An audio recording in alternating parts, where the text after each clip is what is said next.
crenças que se chocam com a verdade e a lógica.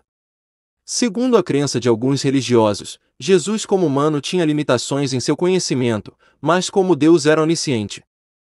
Como humano estava justificado em dizer que não sabia o dia e a hora de sua vinda, mas como Deus sempre soube disso.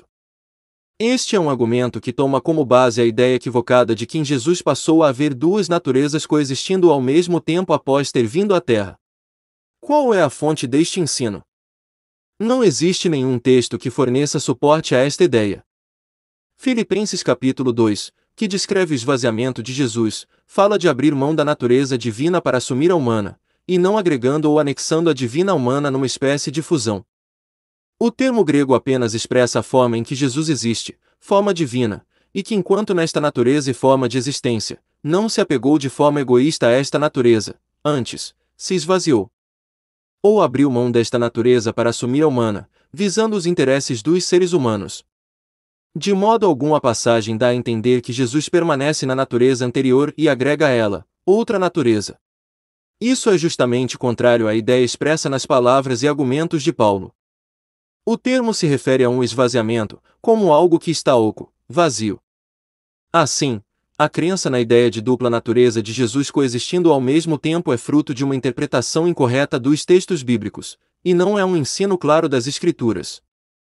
Ademais, note que a natureza humana e divina em si mesmas não são nada mais que atributos de uma mesma pessoa, Jesus, o qual seria o agente ativo e pensante controlando ou manifestando as naturezas distintas.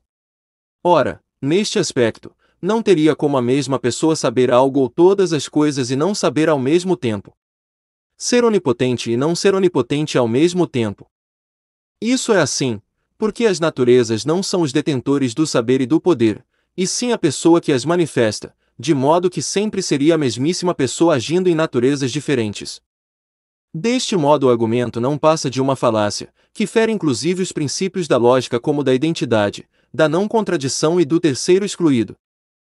É desconcertante observar trinitários terem de inventar ideias extrabíblicas e argumentos contraditórios para defender algo que claramente é uma aberração teológica. A única resposta lógica e coerente é, ou Jesus enquanto na Terra era humano ou era existia em forma de Deus. As duas coisas não é uma conclusão razoável, por mais que eles miseravelmente esperneiem.